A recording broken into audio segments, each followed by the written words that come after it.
दोस्तों, आज की कहानी है बहू तुम्हें मोटरसाइकिल चलाने को किसने कहा था। चलो दोस्तों, कहानी को शुरू करते हैं। सुषमा पढ़ी लिखी संस्कारी बहू थी। कुल 12 लोगों का परिवार, दादी सास दादी ससुर, दो जेठ जेठानी, उनके बच्चे और सुषमा और उसके पति राजीव सबसे छोटे थे घर में। संपन्न परिवार। आज भी एक ही रसोई बनती थी सबकी। ये देखकर सुषमा के पिता ने सुषमा की शादी कर दी इस परिवार में। सुषमा के परिवार में भी पल्लू लेते थे, पर यहाँ ससुराल में तो सुषमा को दिन भर गले तक पल्लू लेना पड़ता था। घर के बच्चों को छोड़कर सब ही बड़े थे उससे। घर में रात को सब लोग साथ बैठकर खाना खाते। ऐसे में परोसने की बारी सुषमा की ही होती। अब गले तक पल्लू लिए सुषमा इस थाली से उस थाली और वहां से रसोई की दौड़ लगाती रहती। दोनों जेठानियां मिलकर रोटी सेकती और सुषमा खाना खिलाती। इतनी पढ़ी लिखी होने के बावजूद सुषमा ने किसी चीज पर आपत्ति नहीं की, पर अक्सर जल्दबाजी में उसका पल्लू कई बार थोड़ा सरक जाता। इस पर दादी सास सबके सामने भी चिल्ला देती थी। सुषमा बेचारी बिना कुछ कहे ही पल्लू ठीक कर फिर लग जाती अपने काम में। दादी सास की बड़ी बहन की घर में शादी थी। ठंड का मौसम था और दादी सास को दम की बीमारी, इसलिए बाकी सब जाने वाले थे। पर राजीव को छुट्टी नहीं मिली तो यह तय हुआ कि सुषमा और राजीव दादी सास के पास रुक जाएंगे, वरना दादी सास की देख रेख के लिए उनकी नातिन आने वाली थी। सब लोग चले गए। अब घर में केवल दादी सास, राजीव और सुषमा ही थे। राजीव को अगले दिन ऑफिस के काम से बाहर जाना था। उसने बोला था कि वो देर से ही आएगा, उसका इंतजार ना करे। दादी सास और सुषमा खाना खाकर सो जाए। राजीव के ऑफिस जाने के बाद सुषमा ने जल्दी सारे काम निपटा लिए। कुछ काम ज्यादा था भी नहीं। दादी सास के पास आकर पूछा, कुछ चाहिए? उन्होंने कहा नहीं। फिर थोड़ी देर में सुषमा ने पूछा। सुषमा हर 1-2 घंटे में उनके कमरे में जाकर पूछ लेती, ताकि उन्हें कोई काम हो तो बता दे। करीब 4 बजे जब सुषमा पूछने गई कि चाय बना दे, तो गहरी नींद में सोई दादी सास चिल्लाकर बोली, अरे क्या बार बार आवाज लगा रही हैं?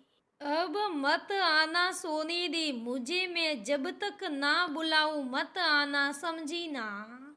और दरवाजा भी अटका दे। दादी सास के इस तरह से चिल्लाने से सुषमा सहम गई। वो तो इसलिए बार बार पूछ रही थी क्योंकि आज घर में उसके अलावा कोई नहीं था और उन्हें शिकायत का कोई मौका ना मिले। अब शाम होने को आई, पर सुषमा डर के मारे नहीं गई। रात के खाने में मैं सब्जी और दाल बनाकर आटा लगा लिया। जब शाम की दिया बत्ती का टाइम हुआ, तब तक भी दादी सास नीचे आई नहीं, तो सुषमा डरते हुए गई। बाहर से ही 2-3 आवाज लगाई, पर कोई जवाब नहीं। सुषमा को लगा शायद गुस्से में जवाब नहीं दे रही हैं। सुषमा बोली, मैं दिया बत्ती कर देती हूँ दादी जी। दिया बत्ती करने के बाद भी जब दादी सास नहीं उठी और नहीं दरवाजा खोला, तो सुषमा फिर से गई। आवाजें लगाई पर कोई जवाब नहीं दिया और इस पर अटका हुआ दरवाजा खोला तो देखा दादी सास पलंग से नीचे गिरी हुई हैं। तुरंत उठाए और पानी के सीटे दिए, पर होश नहीं आया। पति राजीव को फोन कर बुलाया। कब तक आएंगे, तो उन्होंने बताया रास्ते में हूँ, 1 घंटा और लगेगा, पति को चिंता ना हो, इसलिए कुछ बताया नहीं। नीचे जाकर मदद के लिए भी कोई मिला नहीं। हमेशा गले भर घूंघट में निकलने वाली सुषमा को मोहल्ले में भी अभी कोई ज्यादा लोग पहचानते नहीं थे। सुषमा ने जेठ जी की गाड़ी निकाली और सहारा देकर दादी सास को लेकर आई और गाड़ी पर बिठाया और कस के सुन्नी से बांध लिया और बिना देर किए सीधे हॉस्पिटल ले गई।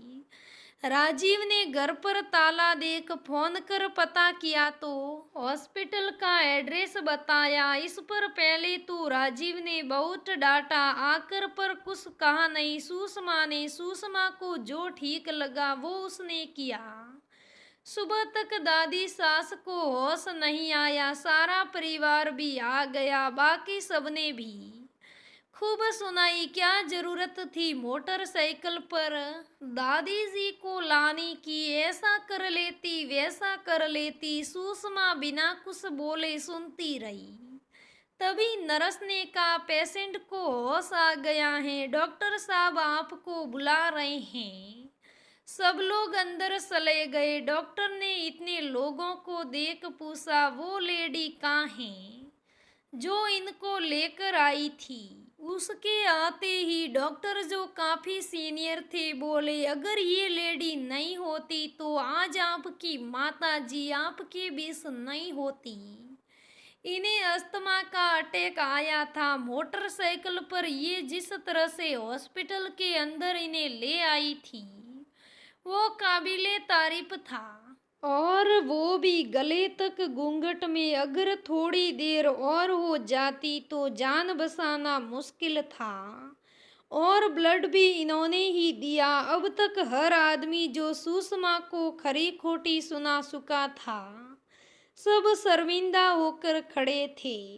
दोस्तों, लोग हमेशा अपनी बहू को अच्छे काम के लिए तारीफ नहीं करते। अगर कुछ थोड़ा सा भी रस्मों रिवाजों के खिलाफ हो गया तो उसे सुनाने में पीछे नहीं हटते।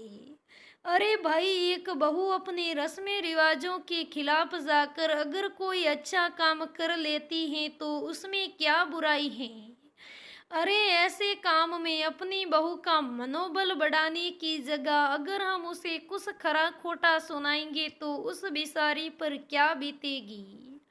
दोस्तों, बस कहानी से सीख मिलती है कि अपनी बहू को बिना सोचे समझे पूरी बात जाने कुछ भी नहीं बोलना चाहिए। दोस्तों, कहानी कैसी लगी मुझे कमेंट करके ज़रूर बताइएगा। अगर कहानी अच्छी लगे तो लाइक करना, शेयर करना, मेरे चैनल को सब्सक्राइब करना। धन्यवाद दोस्तों, फिर मिलेंगे।